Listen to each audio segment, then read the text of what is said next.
Kyunghee Cyber University joined up with the Asia Institute to hold a seminar that brought together a diverse group of experts to discuss Korea's potential. The event took a unique approach that covered all aspects of Korea's culture and society.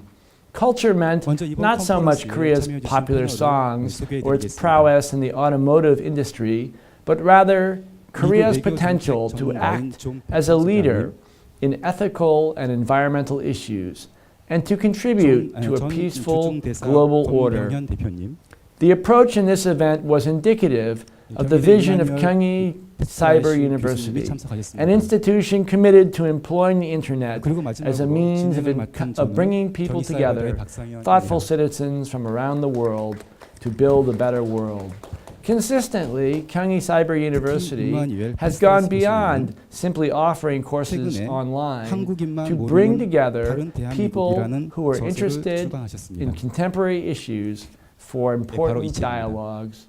The speakers at the seminar included Park Sang-hyun, Dean of Kyunghee Cyber University and an expert on Japan, John Feffer, author and director of Foreign Policy in Focus, Emanuel Pastreich, director of the Asia Institute, and Kwon Byung-hyun, chairman of Future Forest, an NGO dedicated to stopping the spread of deserts in China and former Korean ambassador to China. The event was held on November 22nd, 2013. 그럼 지금부터 본격적으로 임마누엘 페스트라이쉬 교수님이 한국인만 모르는 다른 대한민국이라는 저서에서 이미 말하고 있듯이 저도 한국이 세계를 선도하는 국가가 될 가능성이 있다고 생각합니다. 하지만 이 가능성이 현실이 되기 위해서는 해결해야 할 과제가 적지 않습니다. 일제강점기와 한국전쟁 그리고 남북분단 체험에 의한 사고의 경직화에 대해 말씀드리겠습니다. 우리는 일제강점기에 살았던 사람들을 친일파, 그렇지 않으면 독립운동가 연나로 구분하여 생각하는 경향이 있습니다. 또한 한국전쟁과 남북분단이라는 경험을 통해 우리들은 그 당시에 살았거나 혹은 살고 있는 사람들을 우리 편인가 적인가, 친북인가 아닌가로 나누어 생각하는 경향을 지니게 되었습니다. 요컨대 우리와 남을 너무나도 명확히 구별하고 싶은 것입니다. 이것과 관련된 것이 제가 앞으로 말씀드릴 두 번째 이야기입니다. 한마디로 우리들은 외국인을 그대로 받아들이려고 하지 않는 경향이 있는 것 같습니다. 보통의 한국인은 외국인이 그들의 아이덴티티를 버리고 그냥 한국인이 되기를 바라고 있는 것은 아닌지요. 곧 그들이 우리에게 동화되기를 바라는 것입니다. 세 번째로 말씀드리고 싶은 것은 한국은 세계에 발신할 수 있는 보편적인 가치를 가지고 있는가입니다. 지하철을 타고 가다가 우연히 다음과 같은 표어를 발견하게 되었습니다.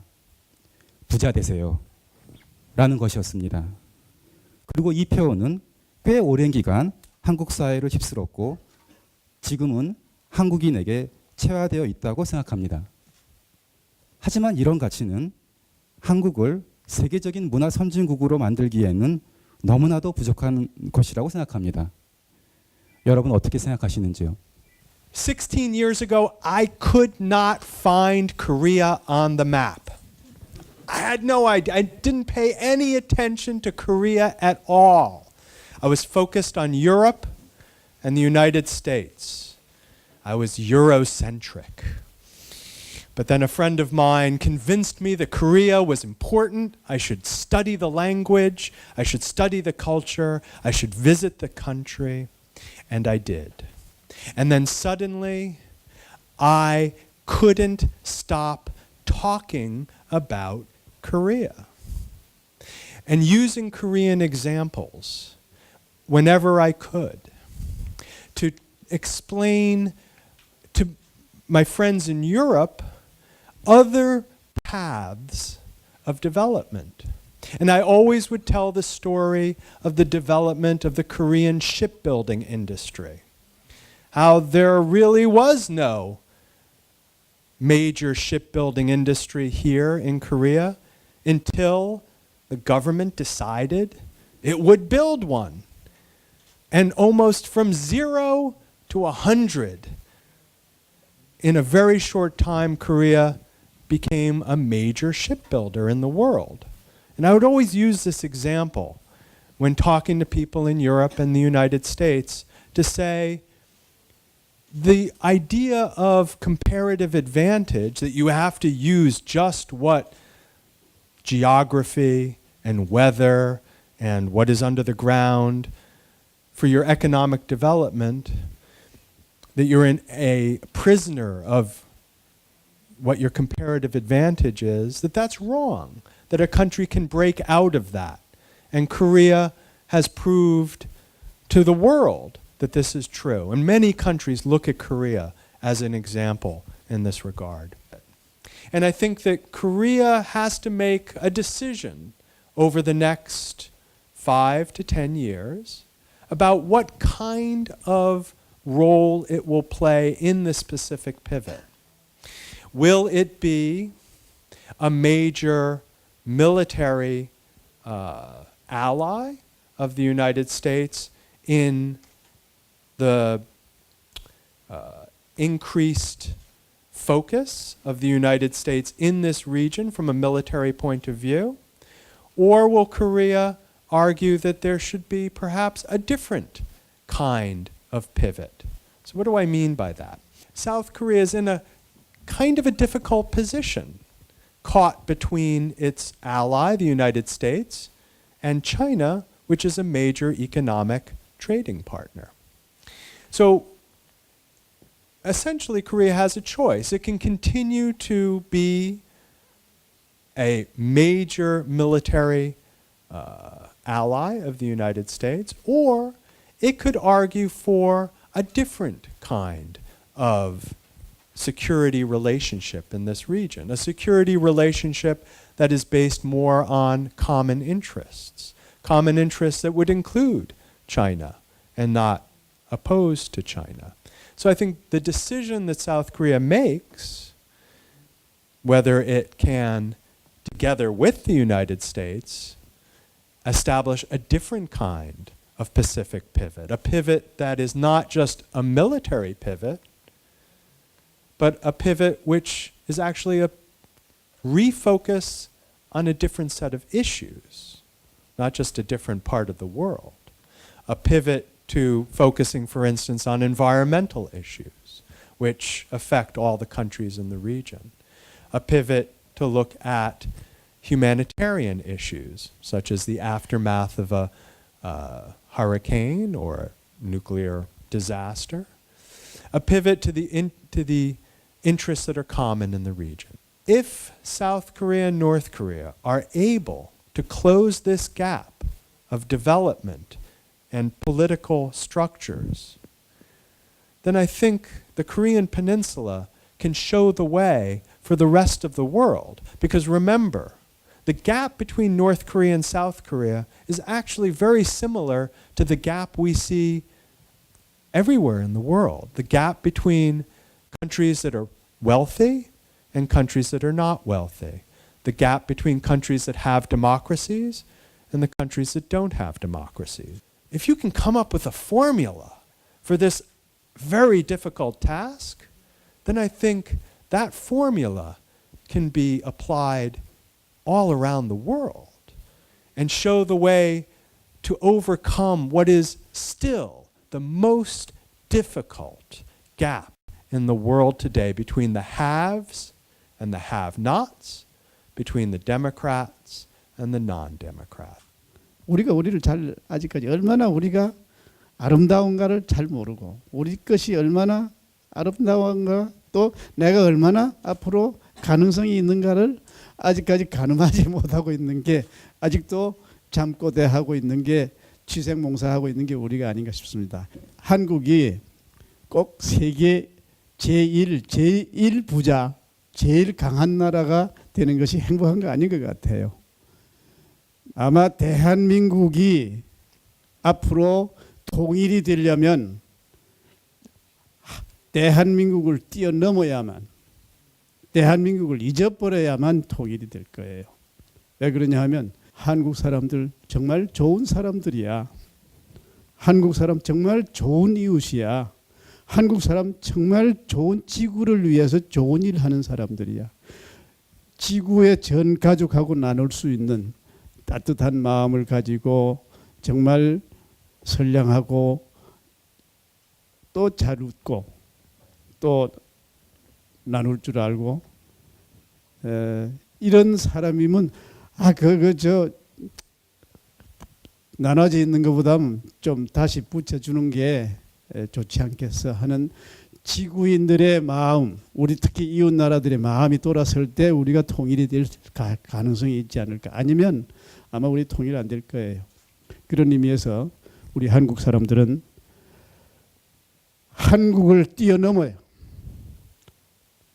그것 전에 물론 한국은 한국인에 대한 자아 발견을 먼저 해야 될 거예요. 내가 내 스스로를 발견하고 또 내 자신이 정말 한국이라는 게 아름답다는 것도 발견하고 그러면서 더 겸손하고 진솔하게 이웃과 더불어 사는 단 그 두 가지 조건이 있다고 봅니다. I think we have the two kinds of divides. 소위 양분화가 있는데 the first divide is, as you are well know, between the rich and non-rich. We have to share what we do have with less blessed people. Only then I think we will find the real happiness in our heart. And the second divide is between our mankind and nature, our mankind and the earth. I think that divide is wider than the divide between the humankind. So if we cannot heal those two kinds of divide, we can never find any real happiness at all. Yes, with that note, I conclude my remarks. Thank you.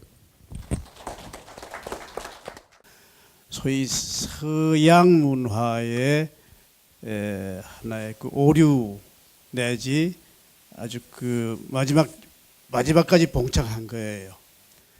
이 소위 어떻게 보면 동방 문화하고 서방 문화를 구분하기는 좀 어렵지만은 저는 논문에서 이렇게 썼습니다.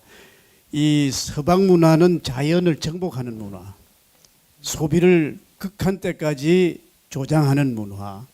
이것으로서 우리 지구는 이제 더 이상 서스테이너블 하지 않다는 거. 이미 100%를 넘어서 120%를 쓰고 있어서 우리 자손들은 더 쓸 게 없을 정도로 갔다는 것은 이건 서방 문화의 거의 종착점에 왔다고 하는 건데, 그런 의미에서 서방 문화에 대한 대칭으로서 우리 동양 문화라고 한다면 아까 내가 얘기한 천인합일 사상, 자연과 인간이 공생하고 같이 살 수 있는 문화로 돌아가지 않는다면 하나 인류의 공멸까지 갈 수 있다는 의미에서 우리가 다시 새로운 문명을 열지 않으면 안 된다. 그래서 저는 저도 이 새로운 문화가 지금 동트고 있지 않느냐, 동트지 않을 수가 없다 하는 얘기까지도 하고 있습니다.